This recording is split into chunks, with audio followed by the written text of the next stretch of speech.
This is Romeo from Miami. Romeo from Miami, how are you? I'm doing great. Thanks for asking. I wanted to talk a little bit about you mentioned this at the top about Bolivia. Sure. Um, Man, it's really weird because obviously I'm from Miami. There's definitely stereotypes about the kinds of people who come from Latin America. And I mean, my mom's Colombian. She has a lot of Latin American friends. She has like pretty right-wing politics in Colombia that are like really social democratic when they come to Miami.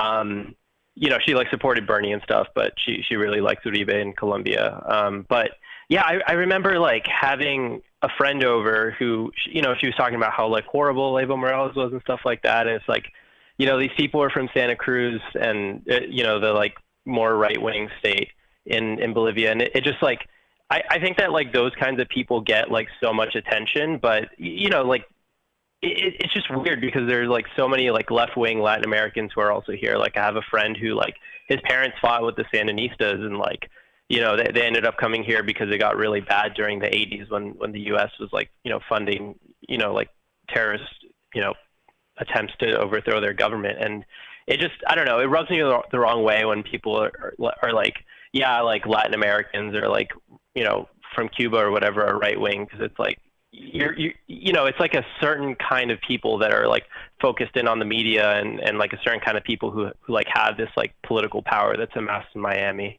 And Right, it's class based, right? You see the class that people think of has more power and that such they're more, visible.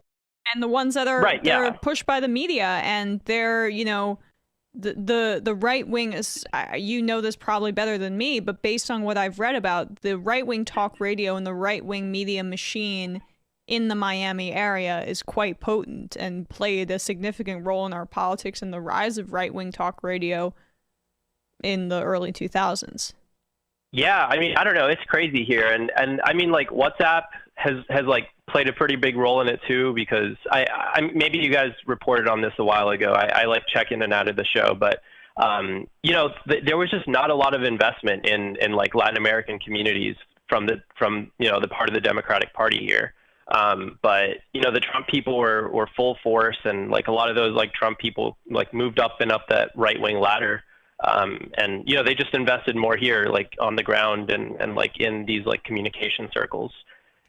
I don't know, it's really frustrating, and it just seems like, I mean, I get it, right? Like Democrats don't give a shit like about winning elections sometimes, but like I don't know, I have a friend who's like in the like state DNC now, and he's like exposing so much like just BS and corruption that's going on. Like they stopped paying health insurance for a while at like the end of November, and there were some employees who got operations and were just kind of left with the bill because the state party wasn't paying for it. They had no idea.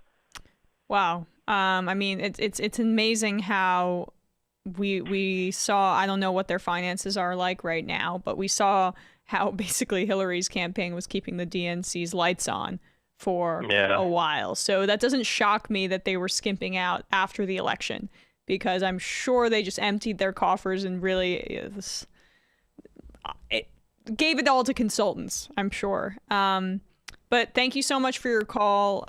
Great. Yeah, I just say we can't wait for the Democrats to organize and actually, like, to the extent they're not in communities, that might be an asset. I don't know necessarily in Florida, Dems can win Florida. I think other states where they're not, paying attention, it might be just as well, because if they would, people, that brand is so toxic that, but also I know people in Florida's again a little bit different, but in Texas, there's not really the party there is so decrepit, the Democratic Party is so decrepit that you can actually get, if you have the time to try to rise in the party ranks, you can do it there, as opposed to say New York, which I frankly wouldn't even try here personally. And God bless everybody who's doing it, but it seems so Byzantine and like corruption soaked, that because it's been in power for so long, that I don't know.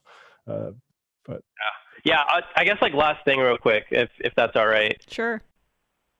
Yeah, I mean, like another big topic, at least in Florida, is immigration, because there are just so many, like undocumented folks I mean, like obviously all over the country, but I mean, if I had to guess, there's a pretty big concentration like here, California and Texas probably. But I mean, it was just a really big letdown, with Obama, and a lot of people just got so, like disillusioned, right? Like I remember my mom, who I used to live with, she was undocumented, and I remember in like 2013 or 2014, like sitting down on the couch with her watching Obama give that address on like his big plan for immigration. It's like, dude, it's been 6 years. Like, why is it taking so long? And, nothing happened. And my mom ended up giving up, and she moved back to Colombia, and she, fortunately she's doing better over there, like economically and stuff. But it's a big letdown, man. And, that kind of stuff has really big implications. Like people just, they don't believe the Democrats can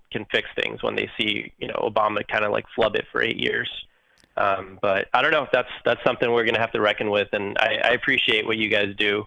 The work that you guys do is really sick. And I've put people on the show, and, I love that you're on Emma now. You're doing great filling in the show. And I look forward to seeing just how the show grows over the next few years.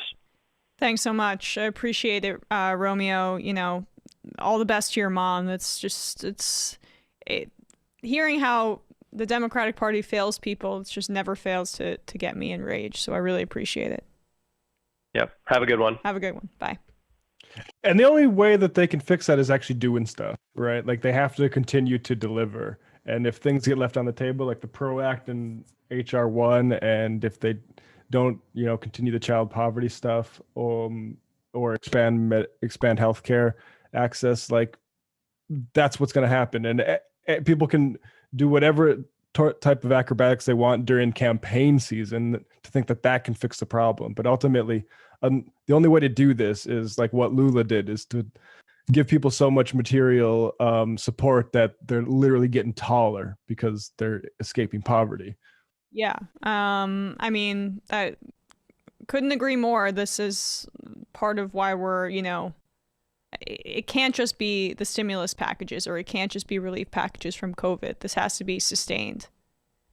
And beyond that, obviously, HR1, PRO Act, infrastructure, just spend. Take a page out of the Republicans' playbook and don't care about the ramifications of putting your agenda in place based on, or political ramifications. Because if you just improve people's lives, it's going to be a lot easier for you.